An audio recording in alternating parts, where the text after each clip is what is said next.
Hello and welcome to Toys on Trial, the show where we eviscerate the time-honored plastic of our youth, one questionable design at a time. Thanks, Rod. Oh, I'm sorry about that. Okay, my apologies. Mike wanted to introduce the show tonight. Just sort of jumped You know into what? the rhythm. It's not funny now. It's fine. Carry on. It's fun. Oh, It's fine. I feel bad now. Anyway, It's thanks for just joining us this week. Fine. I am obviously Michael Briarwood. And I'm Rod Fletcher. We may have that backwards. We are caffeinated as always. Now, thanks for joining us. Now, if you're new to our show, our whole shtick is looking back at nostalgia with a critical eye and going, well, we love these things as kids, but how well did they age, really? Look, honestly, I'm just in it because I get to hit things with a rubber chicken. For instance. Okay, so Case in tonight is actually part 2 of a 17-part series. Of a 17-part series? 17, Yes. yeah. Oh, you're gonna get comfy. So we are part 2 of our special on comic book figures. The best and the worst. Mostly the worst because we are Toys on Trial. Now, last week, if you joined us, we looked at the history of Marvel figures, Marvel toys, which gives us this week. This would be cross-gen this week. I'm kidding. It's DC. It's obviously DC. Okay, the yin to the yang. Today we look at DC's best and worst. Do you know what DC actually stands for, Rod? Detective Comics. So Detective all of Comics. us have been for years saying Detective Comics every time we say DC Comics. Very stupid, but I love it. Okie dokie. Now, do you want to introduce our friend, sir? Now, of course, which one? We have several now. The cast of the show just seems to be getting bigger and bigger. I don't understand it. Oh, please. Sooner or later, it'll just be the chicken and the velociraptor hosting this thing, and both Rod and I will be out on the street. Take us through the usual suspects, sir. So, every episode here on Toys on Trial, we put toys on trial. We find the worst dirty chicken comics. Yes. You know what? That's the best joke of the episode. Good night, everybody. Not to put too fine a point on it. Say I'm the only bee in your bonnet. Anyway. Make a little birdhouse in your soul.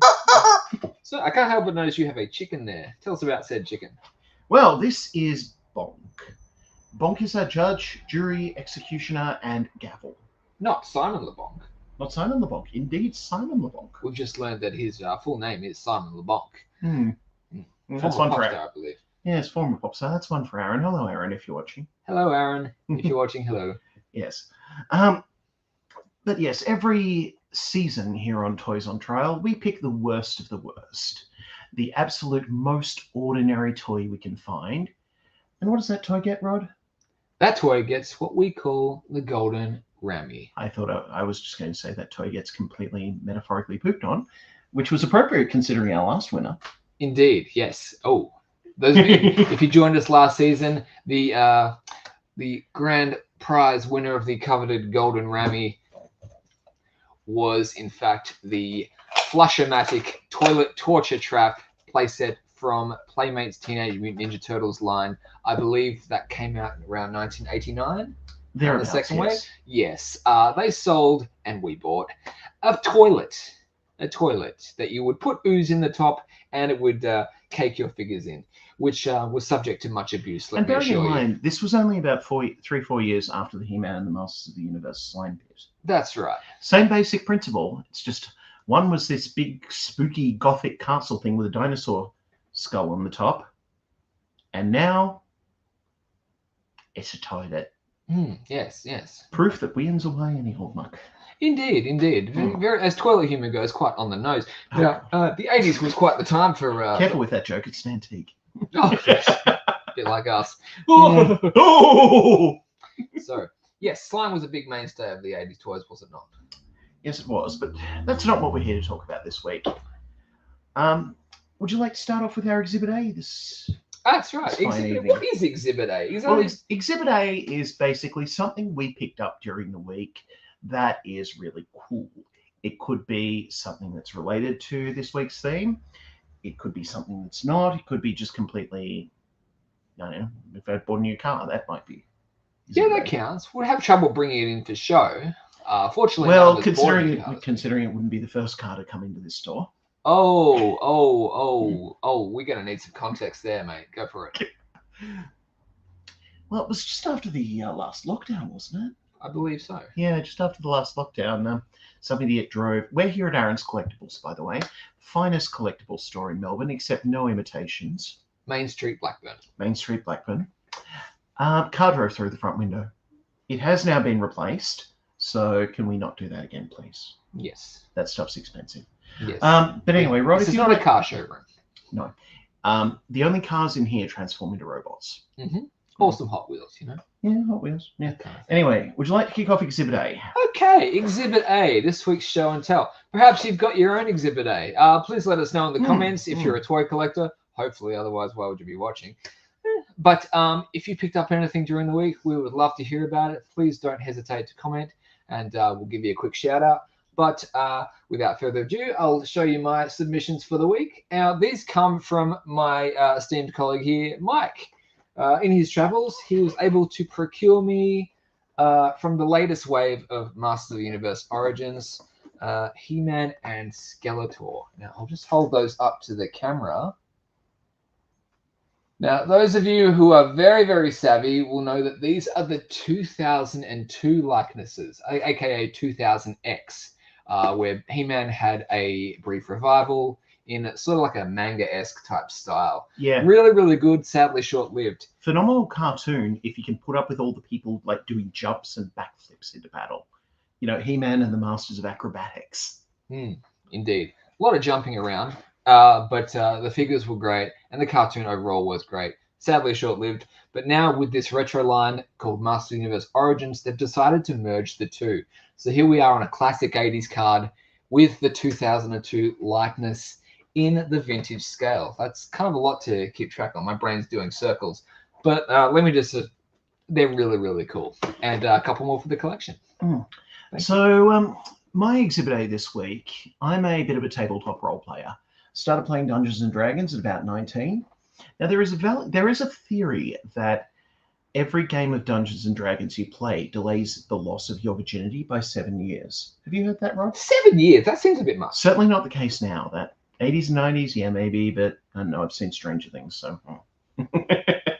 I think Stranger Things did a lot for D&D. I think Stranger Things did a lot for a lot of things. And metal and Master of Puppets. Thank you.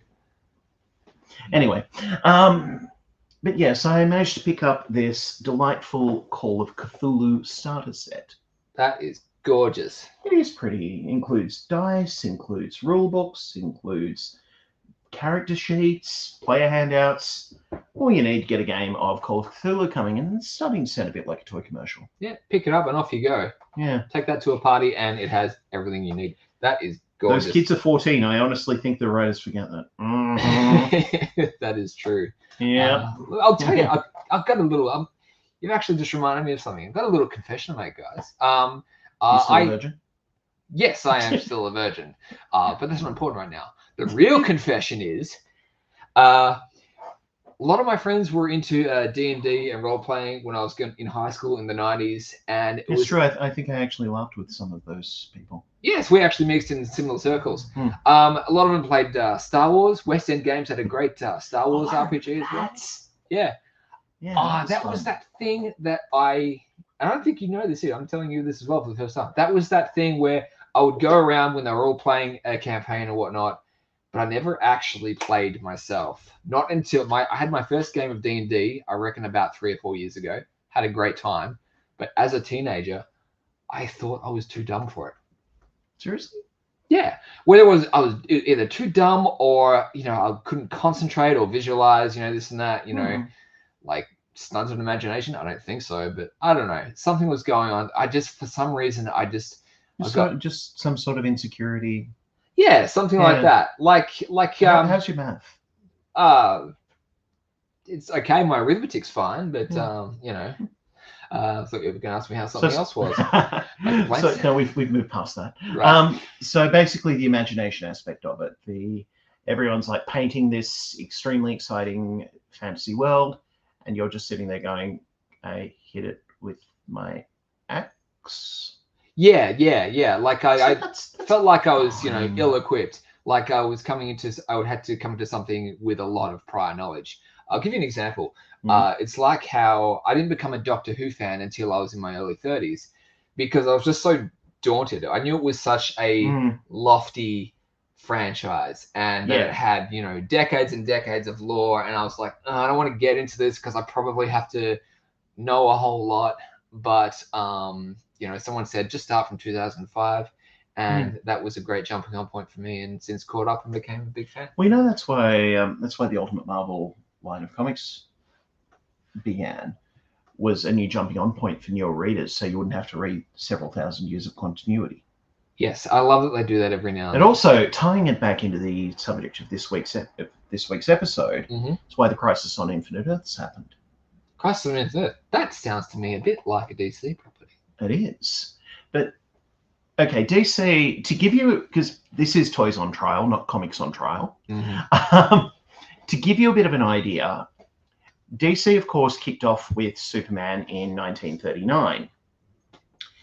And, obviously these characters, comic characters tend to age on a sliding scale.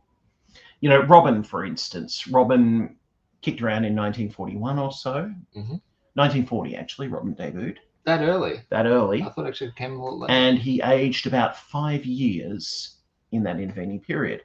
But at some point they decided, around the time they relaunched the Justice Society of America as the Justice League of America, they decided that the JSA's World War II actions all took place on Earth 2, and the Silver Age JLA adventures, the Silver Age DC universe, was Earth 1. Oh. That's when stuff got messy. Indeed. Yeah. Then in that case, it's a small relief that we are here to discuss the toys. Pieces of plastic, yes. Pieces of plastic. Which we should probably get into, considering we're 15 minutes into this week's episode. Wonderful. We actually gave us a great lead-in. You mentioned 1939. Now, before we get into the nitty-gritty and the egregious sins of each toy line we look at, we'd like to celebrate the line. Now, 1939 was a bit of a historical year for us. I mean, obviously it was the year that gave us Superman, but it was also the year that gave us what is considered the first ever action figure of all time. Guess which image you didn't give me?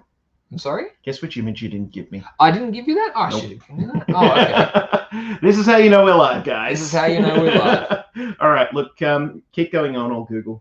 Okay, no worries. Image coming shortly. So the first ever action figure was in fact a Superman figure made by Ideal Toys in 1939, and it was made of wood, and it is a charming piece. Let me show you. It even comes in a wooden box with no fancy labels or anything, just writing. Looks a lot like a shoebox, but I swear I gave you that image. Anyway, image en route, guys. Now, these things, I did a quick search before we came here. They go for a lot. So I saw a sold listing of a beat-up Ideal Toys Superman, just a little wooden, almost like a marionette without the strings. I think it's held together with strings too. Even beat-up ones tend to trend around the 2,000 Aussie mark, which is just incredible. So I can only imagine what a mint one would be going for, especially with the box and the cape and this and that. But yes. So anyway, gorgeous figure, very charming. You know what? He's got a bit of a Popeye look to him, and notice no discernible fingers. I swear that's his butt. He's going the full President Scrooge there. When did somebody tell me my beep was so big? Spaceballs, 1987. Oh, thank you. Indeed. And yeah, you're right. It does have a bit of that marionette look to it. Yes, I can only imagine that a nice one with most of the paint still on it, with its box, would go for about tens of thousands of dollars. They come up on Hake's auction every now and then. But there you are, folks, the first ever action figure. Seeing a lot of comments there about D&D. I mean, would you like us to do an episode talking about role-playing games sometime? We can do that. Oh, we could. You would absolutely be taking the lead, though. Oh, yeah, that's fine. That's fine. I'll just sit here and learn. Let us know in the comments. So there you have it. That's where it all began. That is the first ever superhero action figure. Now, I think we mentioned this last week, but Marvel and DC actually share the trademark on the word superhero. We did mention that too last week in our Marvel episode. Do you want to give us a bit recap of that? Just to elaborate a little? We talked about Marvel superheroes action figures. There you go. And here we are again talking about DC. Now, Yeah. again, as we were saying, let's go through the history a little bit. Obviously, we've seen the first way back in 1939. So toys, at least on the DC side of things, are nothing new. Right about the 70s, we touched That on... is correct that Marvel almost bought DC in 1984. DC refused the offer and continued to publish comics. There you go. Imagine that. You could be reading Marvel Comics Superman right now. Superman could be in the Avengers. There have been crossovers. There have Notable been crossovers. Like, sorry to delve into the Marvel topic again here, guys, but we're going to go on tangents. We are indeed. It's part of what we do. It's all part of our charm. Did you ever read, like in the mid-2000s, the Avengers when they had the Sentry? It was kind of Marvel's Superman. Ooh, no. I remember hearing rumblings about it. I never actually stopped to read it much. That was not a good time. Not a good time? Not a good time. Okay, well, that would be the first of many. New 52 is something that... another hot topic. Not for us, though. There is some I guess some liberty in just being about the toys. I'm still mad at them making King Shark a hammerhead shark, not a great white. Yeah, that's not good.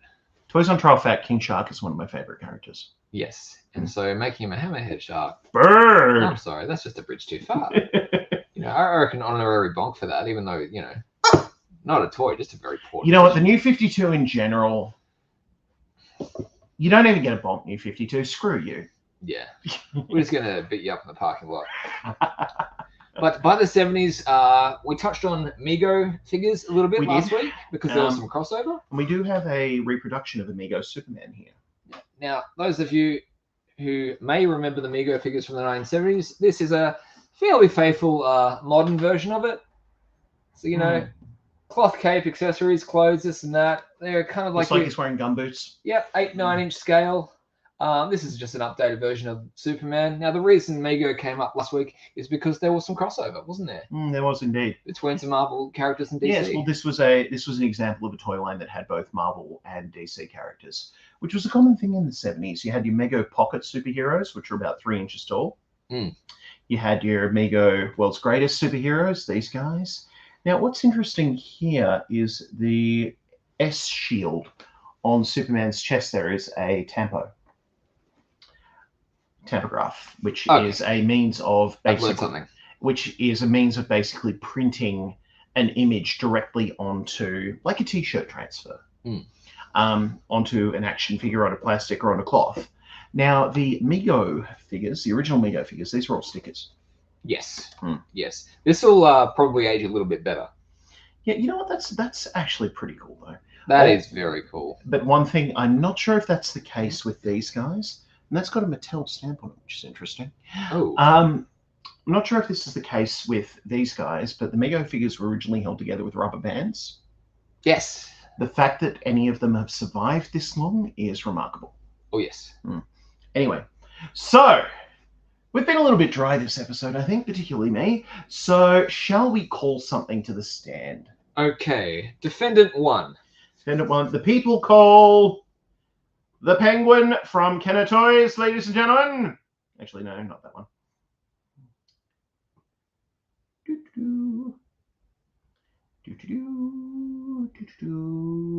Now, this is the first of our sins this week, ladies and gentlemen. In 1992, you may recall that Tim Burton and Warner Brothers gave us Batman Returns, another Michael Keaton Batman film, the first sequel, in fact, and it was fantastic. Now, obviously, there was a toy line in conjunction with that. Thank you, Kenner Products. Now, Kenner gave us the Superpowers line in the mid-'80s, and it was fantastic. Unfortunately, due diligence was not given its proper respect for the 1992 Penguin Batman Returns figure. I believe we have a comparison. This is the figure we have a comparison. This is the figure we got. Now, this is meant to look like Danny DeVito. And honestly, not a depiction of the Penguin that had existed beforehand. This was completely out of left field. Of course, your traditional Penguin was Burgess Meredith in '66 Batman. Indeed. Umbrella, little fat guy, goes around, he's all funny. Now, ladies and gentlemen, Danny DeVito. People of the jury, I think I saw that guy at the club last week. This is egregious. Okay, there is no excuse for this. Kenner can do better. They have done better. They were meant to give us something vaguely resembling Danny DeVito. Instead, they gave us some rich idiot in the members booth at the MCG who's watching St Kilda in the finals. I mean, look at that. I mean, the color scheme. Okay. Oh yeah, that's Danny DeVito. Oh, the long hair. You know, the sullen eyes. All this and that. Yeah, no good. It wasn't until decades later. Yeah. Monopoly Man, yes. Monopoly Man, exactly. Yeah. Monopoly Man. Decades later, NECA Toys righted the wrong. Right or the wrong? Righted the wrong, and gave us something resembling the Danny DeVito. I mean, it's NECA. It's NECA. So if you look at it the wrong way, it'll fall apart. Yes. NECA. My lawyers tell me that this show is purely for entertainment purposes. Indeed, NECA syndrome. If you collect NECA toys, is if you're going to move the limbs, That's the thing. Don't do it dry. You want to run under hot water before you get the arms and legs moving. Otherwise, it's snap. Which is a shame because the sculpts are second to none. But yes, the Kenner Batman Returns Penguin. Sorry, For no legal excuse reasons, for that. This is a joke. Yes. Yes. Yeah. Well, we don't actually have one here because why would we? It's a bonk from me, Rod. Guilty. Judge Bonk. All right. Vote is unanimous. Guilty. In the bin. You are sentenced to 30 years obscurity in a $2 toy bin. No excuse, Kenner. You can do better. You have done better. Moving on. Alrighty. So, NECA Penguin. Toy Biz Penguin. And I've just closed my window. Oh, that's I'm all right. having a good time. One window. Hang on. Let's go. One window closes, another opens. That's doors. I'm sorry. Yeah. Yes. Again, great many things to celebrate in terms of DC toys. The Superpowers line was fantastic. I think we've got some of it here. Let me just. We do. For instance, this is the Flash. Thank you, Kenner Toys. Down a little, Rod. Down a little. Down a little? Okay. Okay. Yeah, about that. And if you just squeeze his arms, he goes for a little run. Look at that. Isn't that fantastic? Come to think of it, jogging was a big thing with the Superpowers line. It Remember, you had the is. vehicle, the Justice Jogger. Yes, the Justice Jogger. Yeah. In fact, all of these just about had some sort of little feature where you give them a little squeeze and they would do something. They would either go for a run or they would do this with See, their now arms. hold that up to the camera again, right? That is a good representation. Zoomy Boy, yes. That is a good representation of Zoomy Boy right there. That is a good Flash. What the hell is that?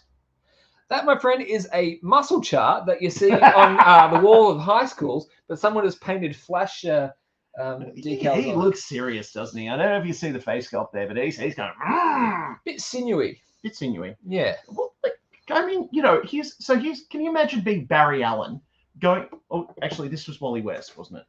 What did Wally West do for a living? Well, he hit the gym a lot, evidently. Clearly.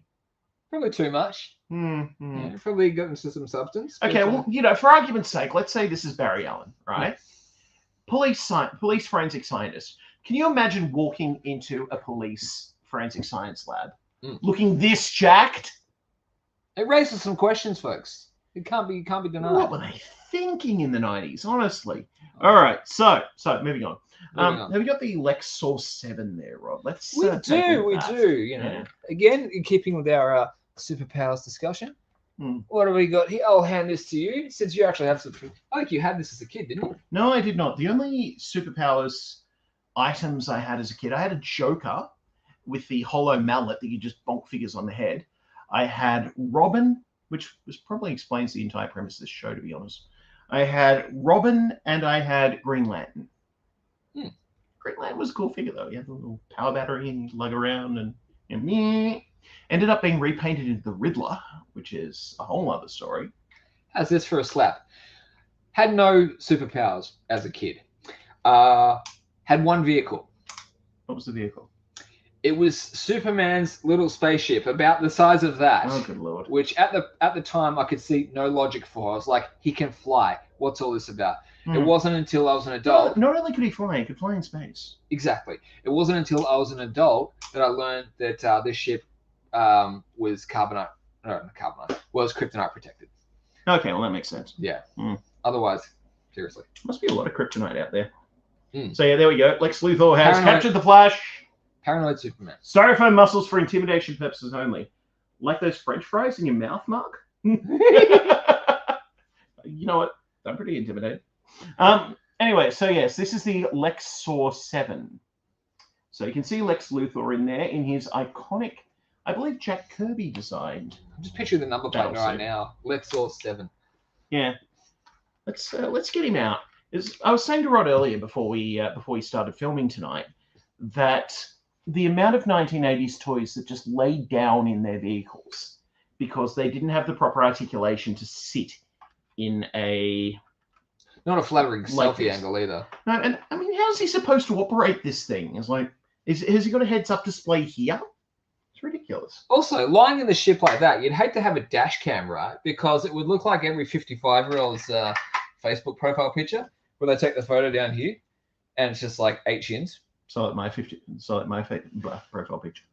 But again, what I was getting at though, like you check out the action here. Now I don't even know what that's supposed to be. I suppose running. Yeah, but again, jogging. Like it could be a karate chop type thing, or kryptonite punch. Well, he's dressed to the nines for a 99-2000 rave. I mean, maybe sort of Ministry of Sound. But also, Yeah, honestly, this outfit was ahead of its time. indeed, this is probably some sort of CrossFit thing. Yeah, that tracks. I don't know. Recumbent Lexor, yes. Exactly. Indeed. But I mean, you look at you look at your Lex Luthor in the back of that Mego pack there, Mm-hmm. Mattel Mego pack there. That's Show your you guys. sort of that's your iconic Silver Age Lex Luthor there. Yeah. And don't get me wrong, this thing looks amazing. Lexercise, yes. Now we know how he made his yogging. Now you know how he made his millions.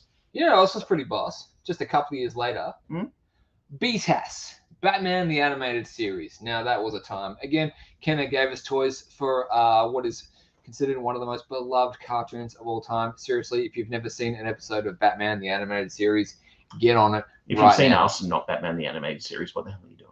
Indeed. Seriously, stop watching us right now and go watch an episode. Seriously, for your health. Okay? So lower your blood pressure. Entire viewing audience checks out. Can you wait like 20 You know, or so you- minutes? Thank you. Do you know what you just did? You just did Tony Schiavone telling everybody watching WCW Nitro that Mick Foley was about to win the WWF Championship. That bad? That'll put some butts in seats. Okay. But yes, lovely toy line ensued, including, some fun pieces. What do we got here? We've got the Joker-mobile. Now, the Joker, much like Batman himself, you right there? Yep. The Joker, much like Batman himself, was someone who understood the importance of branding. Indeed. And a lot of these figures were very, very faithful to the cartoon likenesses. Here we have a Harley Quinn from the Harley cartoon. Quinn, of course, originated in the Batman animated series. Indeed, in 1992. Absolutely nailed it. 92 or 93? I always get those mixed up. 93, I believe. Actually, no, she was in the first season. Oh, wonderful, yes. Yeah, she showed up in one of the first Joker episodes. Yeah, Don't you want to rev up your Harley? Oh, that's right. Yeah. Mad love. Now, this came a little bit later. I think, was this Hero Eagle Moss Toys? This is how the penguin that's a looked in fairly the recent. cartoon. That's a fairly recent one, though. Yeah, while this isn't the 90s toys, it's pretty much close to what you could expect anyway. They absolutely nailed it, which is what makes things like the Batman Returns Penguin that Kenner did only a year before so egregious. We know that they can do good. They just didn't. And honestly, do you know much about the Kenner Dark Knight collection that came in between Batman Returns and BTAS? That was a time. So what we've got here, I actually did get a picture of this on card, but even better, we've got one right here in the shop to show you. Lovely. This is the, if that rotor was any lower, the top of my head would come off, Joker. Just a little off the top, thanks. Yeah. A lot off the top. I mean, look at that thing. That's a Vic Morrow special right there. Now, correct me if I'm wrong. I actually had this as a kid. Was this the one where you dunked it in hot water or cold water and the face went flesh-colored? I don't think so. This is... Because it's supposed to be an 89 let me- Batman Joker. Let me bring this up. Sky Escape Joker. Sky this guy. Escape Joker. There was one, same mold, where you dipped it in cold water or whatnot, and the face went flesh-colored. Like the scene in 89 Batman. Here's an example of the carded version of this guy. Oh, beautiful. Now, uses loses whirling that gun. copter pack to escape from trouble. Now, look at that. Look at that image there. That is clearly a painted image of Jack Nicholson's Joker. Yes. Whereas the face is a bit more Krusty the Clown. Hey, kids! I'm gonna pour poison into the water. Wow, It's a that was bit. I disturbing. really, I see Dr. Roxo from Metalocalypse. I'm the Joker! I do cocaine! I mean, just look at him. Anyway, so yes, Day of the Dead homage, quite possibly. indeed, Day of the Dead Joker. But again, another Kenner one, pretty good. Dia de los Again, Muertos. that that is a possible. Joker, get to the chopper. Well, wasn't that the whole point of the end sequence of Batman 89? Like the 89 movie? Yes, Joker, get to the chopper. the final act. Joker fell out of the chopper. The final act was Joker get to the chopper. But that's a pretty serviceable figure of Jack Nicholson's Joker, which again, Batman Returns Penguin, come on. But that wouldn't be Kenner's only sin. Fast forward to 1997. Actually, I believe we've skipped something there. We have? Now we can circle back. We can? All right. 1997. Kenner, you have been a very, very naughty toy company. Take it away, Mikey. I am shocked and appalled. Now, Kenner, 1997 was not an ideal year for Batman. Batman and Robin, basically, we were at the point where where Warner Brothers, at least, were urging Joel Schumacher to make a film that they could sell toys of. Now, this is 5 years Blatantly. after. This is 5 years after Batman Returns, which is not a kids' movie at all. No. It was stellar. It's so good. Oh, so good. Honestly, as I think I've mentioned on this show before, it actually accounts for a lot of my taste in women. Same. Yeah. I digress. But not a kids' movie. No. I mean, Susie and the Banshees on the soundtrack, man. Come on. Yeah. Yeah. Things were awakened that day. Now, 1997, unfortunately. Gave us a whole new generation of goths. Indeed. 1997, on the other hand, we had Joel Schumacher taking over from Tim Burton. He'd already done Batman Forever, which was kind of... Batman Forever I didn't hate. It was kind of Tim Burton he was producer still. He still had his foot in the door. Still had a production credit. But by 97, Batman and Robin was just truly Tommy Lee Jones's Two-Face, while he was apparently really nasty to Jim Carrey. They didn't get along. They did not. Famously. Schumacher, he's history's greatest monster. Well, it was history's greatest monster. Sadly, he passed away a couple of years back. He did give us the Lost Boys, though, so he gave us the Lost Boys. He gave us A Time to Kill. He actually gave us a lot of great films. Batman and Robin, sadly, was not one of them. And he was first to admit that. The problem with Batman and Robin is George Clooney has actually apologized for making that movie. He has, and it's actually amazing he still has a career. The problem with Batman and Robin was it straddled the canyon between two types of Batman. We have the gothic vision from Tim Burton, and we had the 60s camp Batman. Yes. Yeah. And Schumacher wanted to merge the two. Phone booth. He wanted to bring those two together. Did you know that? Well, no, I didn't, but that does make sense. Show me Batwing we've got there. Indeed. Which is, I think, a piece of Batman and Robin merch. This was definitely from Batman and Robin. I shall pass you this. Quite a big boy. Honestly, it's a chunky boy. It's got some wheels down the bottom there. It's got... How does this cockpit work? Subtle as Bat vehicles go. Yeah, I mean, you see this thing screaming through the... And honestly, I had the 89 Batwing. You've just broken it, sorry, Aaron. We break it, we buy it. Oh, there we go. All right, so yeah, the 89 Batwing, iconic.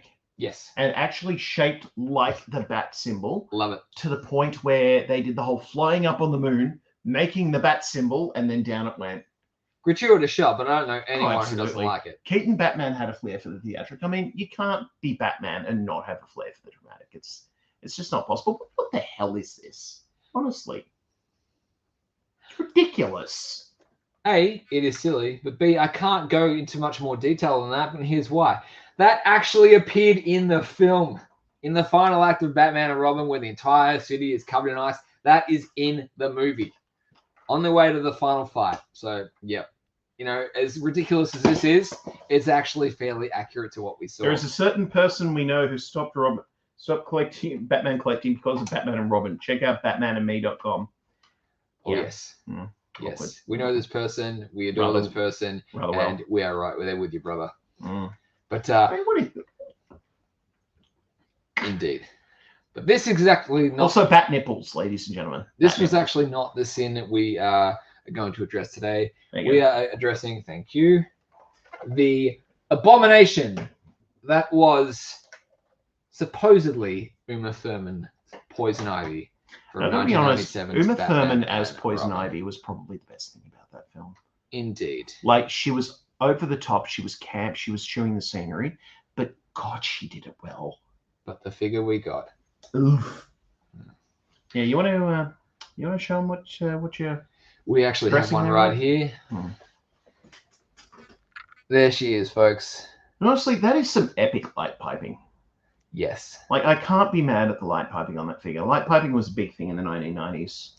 Uma Thurman is nowhere to be seen in this likeness. It's- And this was a point in the late 90s where Kenner were doing some really, really solid work. Other figures from that line, like Mr. Freeze and Robin, were Seriously, dead they went- ringers. They went all out on the Arnie as Mr. Freeze. The Mr. Freeze figure Scott, from this you look line right. was fantastic. The Robin figure I won't looked say he just looked- like Chris O'Donnell. Hmm.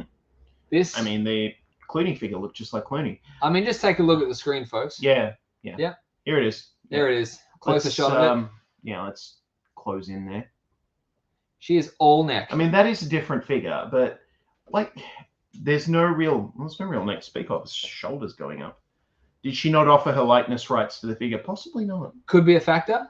Could be a factor. However, that said, I think they were at a point where the synergy between DC Comics and with Kenner, or Warner Brothers and with Kenner, she wouldn't have gotten the role unless she offered her likeness rights to the figure. Indeed, especially since we. This is why we never got 84 Ghostbusters figures, by the way. Yes, that is true. That Likeness is rights. true. Mm. So not only was this, did this in no way resemble. I don't think even the head moves. Yeah, it does move, but very, very limited. Yeah, look. They actually had the audacity to release this twice. Okay, now coming up, we have a picture of the same figure in a 2-pack. Actually, that is a different figure. Robin. That is a different figure. That's the one you're That holding actually right now. might be this one. Yeah, That is this one. Yeah. Yeah, semi-translucent, and it's actually the dark green. And you that's check that painted. Robin. Like, I don't know if you can really tell there, but Night Hunter is vac metalized for one thing.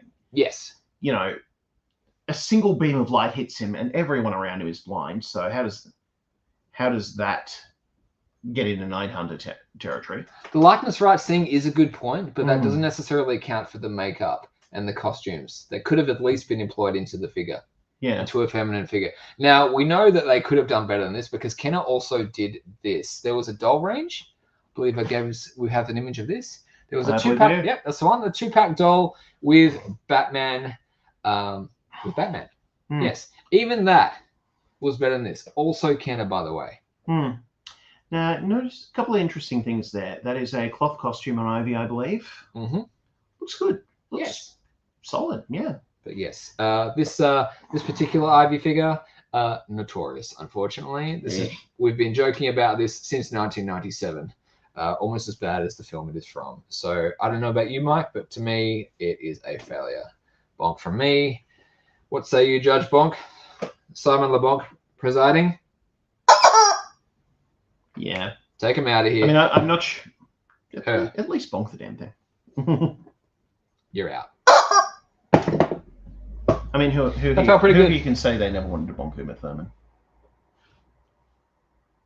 Rod, this is Mike. Thanks for joining us. Okay. Yes. Anyway. All right. So moving on. Now, we did discuss briefly the 89 and 92 Batman films. Yeah. Oh, boy. Yeah. We call to the stand 1989 Bats. Now, ladies and gentlemen, what you're about to see is the toy equivalent of, mate, mind if I can copy your homework? I'll just add my name on it and just change a few words around. yeah, we're just going to show you a little clip first. Don't know what I mean? You're about to. Won't take a moment. I think we have 2 clips, actually. Side-by-side comparison? We do, yes. Yeah. As soon as that's loaded. Yeah, as soon as this is loaded. No worries. Yeah, as soon as that's loaded, can we roll it? In the meantime, we do actually have an 89 Batman here. Yep. And honestly, I actually From have Toy this. Biz, Toy 1999. Biz, yeah. I had this one as a kid. In fact, I think I had the other head. Yeah, same actually. Cool action feature though. The front of his belt comes off. Yeah, oh, it still works pretty well. Yeah. Yeah, I wish my web store worked hard. Batman's battle against crime never ends. And now you can bring the action home. Batman, ha-ha, you missed. Yeah, but I only missed once. You can't escape Joker. Just watch if you can. You won't be alone for long. And in the Batcave. No criminal can hide from Batman. Batman, gotta run to jail. Each item sold separately from Toy Biz. That Batwing. Oof, Oh, you had that Batwing? I did have that Batwing. Lucky. Yeah. Can we go back to? Thank you. Okay. Yeah, no, I had the Batwing. Didn't have the Batmobile. Now the '89 Batmobile. This was an interesting wonderful thing. toys. Yeah. Indeed. Harron's Collectibles, 2 Main Street, Blackburn. So it's kind of interesting. 89 Batman essentially had 2 toy lines, sort of. But yeah, just circling back to what I was saying a moment ago, the Batmobile. Now, the Batmobile from the Burton film, iconic design, was not well liked at the time by comics fans. What do they know? They thought it looked a little phallic, particularly at the front. They don't get it either. Okay. What does the Batcave go for? Probably thousands. I don't actually know. The Toy Biz Batcave. Toy Biz Batcave. You can What's that actually go for? pick it up boxed for. I know it's $200. under $1,000. Yeah. You probably get it raking in for about $500-$600. Yeah, loose 2 or 3. Yeah. The '89 Batman range is still quite widely available and still quite cheap. Yes, I mean these things sold like hotcakes at the time. And it's interesting. Both Toy Biz and Kenner produced figures for the '89 Batman film. Now, they did. I thought Kenner came along after for Returns. Well, we have the Dark Knight collection. Yeah, that was. Oh, you're right. Yes, this is for these are '89 characters, and that was well. post. That was post the Toy Biz. It gets one. a little confusing. It does. Now, but yeah, what I was saying about the Batmobile. Do you remember that scene in '89 Batman where they Red 42, where they covered it like it had the shields thing going on? Do you know how they translated the shields into the toy? It came with this plastic cover. Oh, that went over your Batmobile. Yeah, think the insert to sort of like a remote control car. That kind of flimsy plastic that you would throw out if you were opening a toy. And the thing that Rod has been itching to tell you is this. Yes. Now, Toy Biz did bad. They did. Okay. While they gave us figures for '89, basically Batman, Joker, and Bob the Goon, the rest of Toy Biz that year, this is actually an example of the good. So what you see here is the Superpowers Batman from '84 and the Toy Biz Batman from '89. Obviously, one is one is comic, one is film. Now, very little difference between the 2 figures, though. Indeed. It gets worse, folks. It gets a lot worse. Now, in addition to having, a Batman subline, Toy Biz had what they called DC superheroes. Now, I believe we have some pics of that. As I was saying, mate, can I copy your homework? I'll just change the name. No worries. Here we have the Superpowers Batman from '84. Which is pretty much literally just we yanked the action feature and put a magnet in it. Yep, and we have recast it 5 years later in inferior plastic. And honestly, they are not as good. They are not as detailed. So this gets a big slap on the wrist from me. She'll be right, mate. We'll just add a magnetic kryptonite ring, and kids will be none the wiser. They'll froth over the ring, so he gives a crap. However, here's where it gets complex. They did actually right some wrongs from the Superpowers line in the mid-'80s. If you can see the screen right there, they gave us an accessible Riddler. Now, one thing about the Superpowers Riddler, or the Super Amigos Riddler there, is it was only released in Latin American countries. Yeah. That is actually a repainted Green Lantern. Even if you look at his right hand there, you can see the indentation of the power ring there. Indeed. Now, here's something interesting. You look at the Toy Biz Riddler next to him there. that could be a Green Lantern. It's like the hairline's a little high, the pose is fine, and yeah, you could very easily just repaint that and knock it out as a GL. Tweaked a bit, but yes, But finally notice a the- retail Riddler. Notice the chest pattern, though. The question marks are an almost identical pattern. Yes, absolutely. The original Riddler goes for thousands. Yeah. Also, Also one of the most faked figures ever. Mm. Now, unfortunately, DC Comics Superheroes line was almost 90% recast of the 80s Superpowers figures. did bring us a few that we never saw before, though. Indeed. Now, here's one of the things they did do right. Hmm. Pictured here, we have the 89 likeness of Bob the Goon and Joker, but they also, for the first time, gave us a Two-Face, which is what something Superpowers actually failed to deliver. I think he was on the way.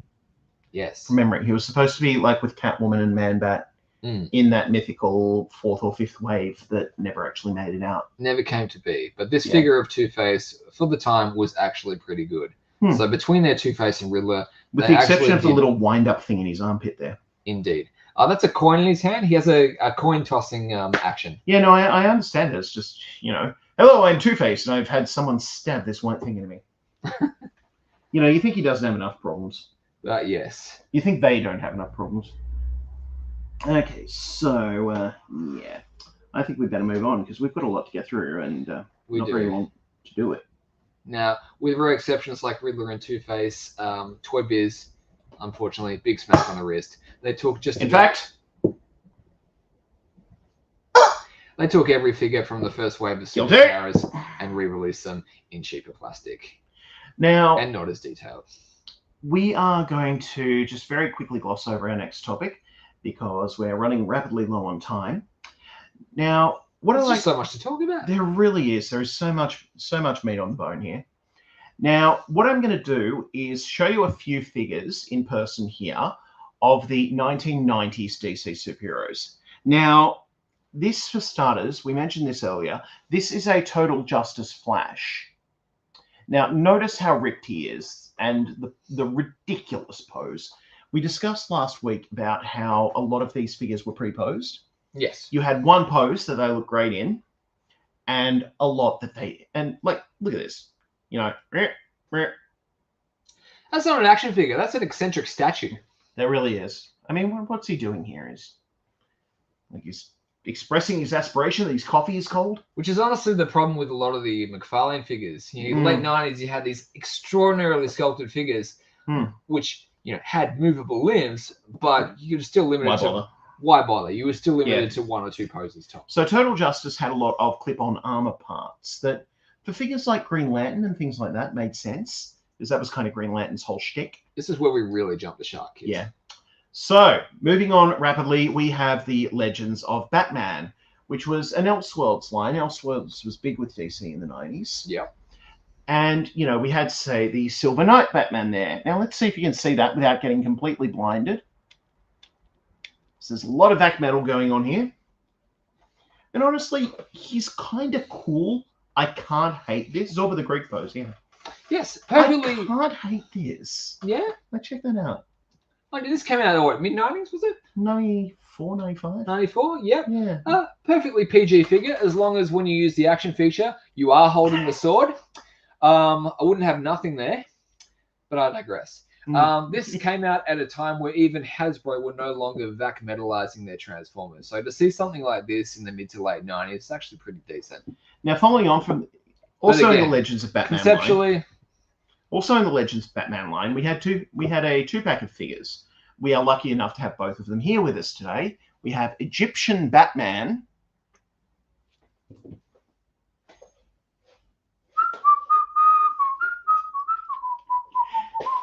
and Egyptian Catwoman. Now, once again, this is an example of a figure that was pre-posed. Now, can you imagine, right, leaving aside the Wolverine homage there, like, she looks good like that. Okay, that works, yeah? Yeah. Again, why be a statue, The leg articulate, I mean, look at that. Seriously. My legs don't work like that. Mine do not either. I mean, I'm old as, but they didn't work like that anyway. My legs have never worked like that. But no waist articulation. No. Good bit of head articulation there, but what are they thinking? Now, I remember seeing these on the pegs in Toys R Us in the 90s, thinking, Mm. oh yeah, cool, a bit different, this and I that. remember seeing them in the pegs and collectible stores in the 2000s. They couldn't get rid of them. In hindsight, Viking Batman, you had Buccaneer Batman. oh yes. Buccaneer Batman. In hindsight, we would come to learn how limited these So, were. Legends of Batman, it's a Overall, bomb from me. Yeah, me too. And finally, I think the Bengals must have used him, yeah. Indeed. So finally, and this Legends of the Dark Knight, which came out in about 97, had a couple of things really going for it. Yeah. Now, LDK had probably one of the cool, I think we've actually got him here, Oh, you don't mean. one of the coolest Scarecrow figures ever. That I is mean, terrifying. check this guy out. 7-inch scale, minimal articulation. You've got like in and out joints at the arms, but they don't move up and down. I don't know how this actually works, or indeed if this works, but this is supposed to be some sort of waist swing action. But yeah, like you look at that, that's even got light piping. A legit terrifying. Yeah. So if you shine a light behind Scarecrow. this, in fact, we're going to give you a really good example of light Oh, piping do here. it, do it. Now, Kenner started doing this with their Jawa figures in 1997. Yeah. See if Like, you I can don't see know if that, you can folks. see that, but yeah, see how bright his eyes are when I have the light shining behind him? Yeah, there's a transparent red panel, and if you backlight it, the eyes will glow. And honestly, probably at the time, BTAS aside, because the BTAS Scarecrows were pretty badass. Yeah. I Batman would say animated this is the series. best at the time, and probably for a good period longer until DC Direct got their hands on the Batman license. Probably one of the best Scarecrow figures ever. And that's where it ended. The rest of the LDK line, sadly, kind of sucked. Ladies and gentlemen, the Joker. Ladies and gentlemen, the Joker with Horde Trooper action. What the hell is that? Honestly, is that the Joker Too Much Pizza edition? The Joker I'm channeling the Kingpin edition. Yeah, it looks more like Kingpin, Marvel's Kingpin, than it does Joker. It's Jack's Joker. But of course, this is another figure with a action feature, and I've just completely ruined it. Look at that. No arm articulation. He's just holding a bomb. It kind of In reminds fact, no articulation whatsoever. No, sorry, we have a head. The head moves. Head moves. So it's a 1 point of articulation figure right here. And don't get me wrong, like the canisters of Smilex gas on the back. Yeah. And the front. That's kind of cool. Do you know what it reminds me of, Mark? It What reminds does me it of, remind you of, bro? it reminds me of three little kid Jokers in a trench coat of one big Joker. Yeah, so the Vincent Adultman of Jokers. Yeah, The Joker that works at the business factory. yeah. It's kind of staggering. How do we get from this to that in the same line? Same line, yeah. And in fact, we've got a picture here of the Batman from that line. Feast your peepers. You got to go with a smile. That's it. Feast your peepers on this. Oh boy. Yeah. Whew. What were they thinking? Dude, was that designed by James O'Barr? That would be Kelly Jones, actually, that one. Okay. Now, Kelly Jones, I don't know if you've ever read the Batman Red Rain trilogy. You'd think I would have. The Batman, the Batman Vampire trilogy. Ah. Gets bitten by a vampire, wackiness ensues. Very, very stylized, very horror-based art. Well, at least he doesn't sparkle. But yeah, Kelly Jones, around the time of No Man's Land in the comics. Oh. Remember they had the earthquake? Yep. And yeah, Gotham was cut off from the rest of the country. Do you ever see the trade Batman Rest in Peace with the blue cover and the it's like kind of oof. It's what that reminds me of. It's sitting on my bookshelf right now. Yeah, do you know what I mean? Yeah. Yeah. Honestly, Grant Morrison, Batman. That is stellar. on bombastic cape. Stellar. Mm. Love to see it in the pages. Doesn't work as a figure. Yeah. But just Grant Morrison writing Batman is magnificent, honestly. Yeah. We're gonna have Damian Wayne would not have been anywhere near as cool as he was. But yeah, I think we're gonna have to wrap this up considering we're 55 minutes in. or we have to end up doing a comic show at some point. Yeah, we can do that. We have more honestly, fish to fry. Guys, if you want to see some different subjects from Rod and I from the Toys on Trial team, well, Rod, Bonk, and I, and Klaus over there. Klaus? Who's Klaus? Klaus, not that bloody dinosaur we had. That Oh, raptor that bloody- we had in the first. What's he doing now? I don't know. Why don't you ask him? I don't know. Anyway, yeah, if you'd like to see some different subjects from us, let us know. Like, talk to us online. We're pretty easy to find. Leave comments on the video after we've finished. If you'd like to see us talk role-playing games, if you'd like to see us talk comic books, anything like that, or if you'd like to see us talk to a dinosaur. Speaking of new topics, what are we doing next week? Next week, we're going to Disneyland. Oh, we're going to Disneyland. I've always wanted to go to Disneyland. Oh, love the park. Yes. How do you like my suit? Oh, you look delightful, Klaus. What is with the suit this week? I had a job interview, sir. Show everybody. And what kind of job did you go for? Data entry.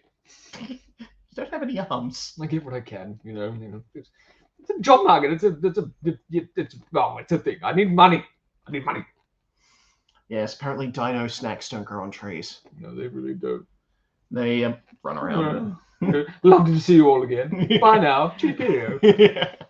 All right, so that is going to bring us to an end this week. Next week we will be talking Disney, all things Disney, which is probably going to run long again. Sorry about this, Dax. Yes. And hope you enjoyed the episode. There's only one thing left to say. Well, I do believe that, my friend, is court adjourned. Thanks, guys. Bye, everybody.